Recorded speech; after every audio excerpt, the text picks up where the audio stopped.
सावित्री 2 बेटों की माँ थी। उसे इस बात पर बड़ा घमंड था। वो मानती थी कि बेटे घर की शान होते हैं। ये ले सावित्री, मिठाई खा, मेरे यहाँ पोती पैदा हुई है।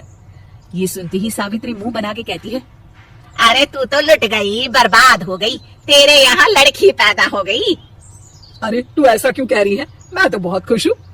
अरे जब तेरी पोती के पीछे तुझे खर्चे पर खर्चे करने पड़ेंगे ना, तब ये तेरी सारी खुशी गम में बदल जाएगी। पहले लड़की की पढ़ाई लिखाई का खर्चा, फिर उसकी शादी का खर्चा।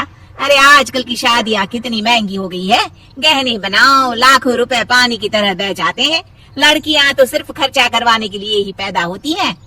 इस तरह लड़कियों के प्रति अपने विचार व्यक्त करते हुए सावित्री ममता को लंबा चौड़ा भाषण देके चली जाती है। अब तो आप लोग इस कहानी में सावित्री देवी का पात्र अच्छी तरह समझ गए होंगे।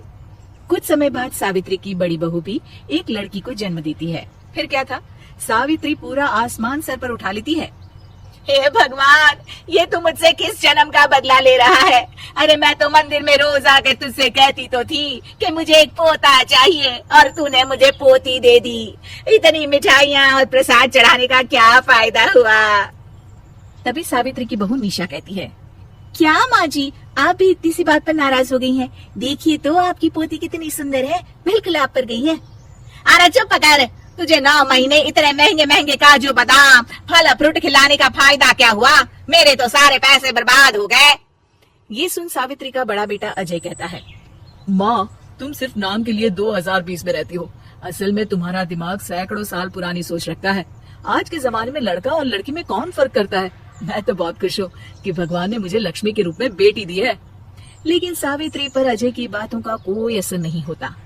नालायक, अपनी पत्नी की जबान बोल रहा है। मेरा बड़ा बेटा तो हाथ से गया। लेकिन सावित्री देवी हार मानने वाली नहीं थी। वो पोते की चाह में अपने छोटे बेटे विजय की शादी करवा देती है। कुछ समय बाद आखिरकार वो दिन आ ही जाता है जब सावित्री की छोटी बहू गर्भवती हो जाती है।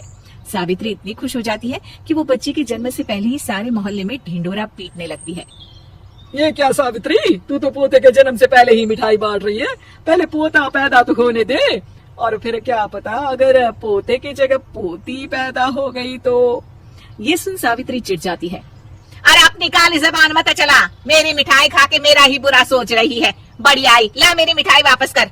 देख लेना, इस बार मेरे यहाँ पोता पैदा होगा, पोता। लेकिन ठीक इसका उल्टा होता है। सावित्री की छोटी बहू भी एक लड़की को जन्म देती है। सावित्री फिर से रोना धोना शुरू कर देती है और अपनी छोटी बहू को कोसते हुए भला बुरा कहने लगती है।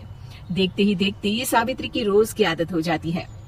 एक दिन उसकी इस आदत से परेशान होकर विजय अपने भाई अजय से कहता है, भैया, माँ खुद एक औरत होकर हमारी बेटियों को पसंद नहीं करती, उल्टा उन्हें रोज कोसती रहती है। मुझे माँ की ये आदत बिल्कुल पसंद नहीं आती। अरे तो ठीक कहता है, मैं भी अब माँ से तंग आ गया हूँ। अच्छा, तो अब तुम दोनों इस तरह पीठ पीछे मेरी बुराई भी करने लग गए हो? नहीं माँ, हम चाहते हैं कि घर में शांति बनी रहे। हमें हमारी बेटियाँ बहुत प्यारी है। मैं नहीं चाहता कि वे तुम्हारे ताने सुन सुन कर बड़ी हो, और इसीलिए हम दोनों ये घर छोड़कर चले जाएंगे। हाँ माँ, मैं भैया की बात से सहमत हूँ। जब तुम इस घर में अकेली रहोगी तब तुम्हें अपनों की कीमत का एहसास होगा। अपने दोनों बेटों के मुंह से अपनी माँ के लिए इतने कठोर शब्द सुन सावित्री भावुक और रुआंसी होकर कहती है, क्या सच में तुम दोनों मुझे इस घर में अकेली छोड़कर चले जाओगे? हाँ माँ। हाँ माँ, अब पानी सर के ऊपर जा चुका है। मैं तुम दोनों के बिना नहीं रह सकती। अपनी सास के आंसू देख अजय और विजय की पत्नी अपने पतियों से लड़ पड़ती है। अरे जिसे जाना है वो जाए, मैं माँ जी को छोड़कर कहीं नहीं जाने वाली। भाभी, आप ये क्या कह रही हैं?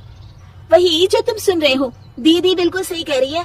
हम बेटियों के संस्कार हमें सिखाते हैं कि सास माँ समान नहीं बल्कि माँ ही होती है, और उस माँ की जिंदगी भर सेवा की जाती है। बेटे अपना फर्ज भूल सकते हैं, लेकिन बेटियां नहीं। आप दोनों शौक से जा सकते हैं।